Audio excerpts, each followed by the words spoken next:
Welcome to my 9th painting update for 2021. This update covers everything I painted in August. This update is also the last one that concerns my Crimean War project. I'll start at the front and work back. So at the front here we've got the British officers. Here we've got Lord Raglan and some staff officers.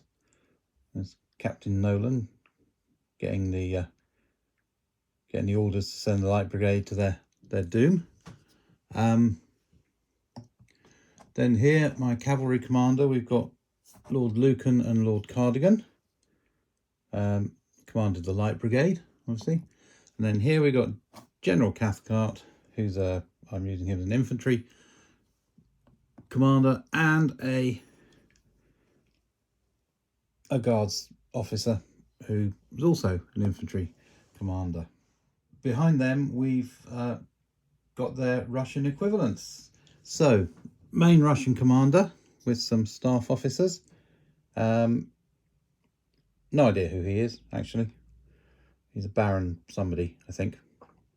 None of the Russian commanders get any names, so again, 2 to command the cavalry, and then 2 infantry commanders. All these miniatures are from Great War Miniatures. There we go. So that's the command dealt with. Next up, got some Russian infantry. So there's 2 of these. These are Great War Russian infantry. There's this one, and this one's identical. No difference between those 2. And then these 2 Russian guns are from Warlord games. Big and chunky. They're slightly bigger miniatures, I think. If we just get them slightly bulkier, not actually taller, really. So one in infantry coats and one in grenadier coats. This brings the Russian complement to 6 guns against the British 3. And then I did 2 more units of Russian infantry. These are guard infantry. We decided after playing a couple of games that the Russians did need numerical superiority, which is why they got a couple of extra guns. They also got these 2 units. So there's 1 unit in helmets and 1 unit in caps. Unfortunately, the flags for these haven't arrived yet, so those will be added when they get here. I ordered the flags from GMB Designs. These are Great War miniatures, exactly the same as the other infantry. There we go. So that's it for the Russian forces. And then finally, for some period colour, I painted some Hovel's Russian buildings.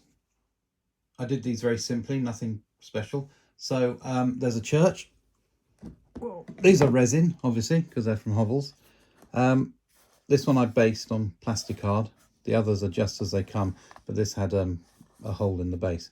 So there's a big old church. There we go. Then there's a meeting house. Whoa, also quite heavy. Again, you can see they're just...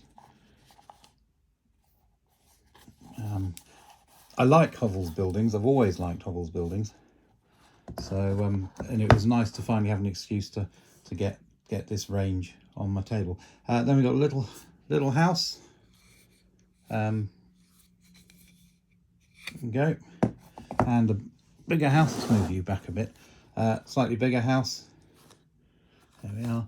And ruined versions of the 2. Ruined version of the little house. This one with a thatched roof. There's a version of this one with a thatched roof and this one with a thatched roof, which I didn't get because I wanted the plank roofs to make them different from my sort of half timbered buildings. I was hoping an infantry stand would fit in there, but the gap's only 50mm wide, not 60. There we go. And then finally, the burnt out version of the bigger house. Right, there we go. I've got one British piece of artillery that I'm painting at the moment, which was an afterthought. I'll explain that when we get to it next month. And I'm also painting some Gestapo for my World War II, so they'll be up next. Until then, I don't know what I'm going to do next, actually. Apart from those, I'll be done in a couple of days. I'll give it some thought. For now, though, that's it for August's update.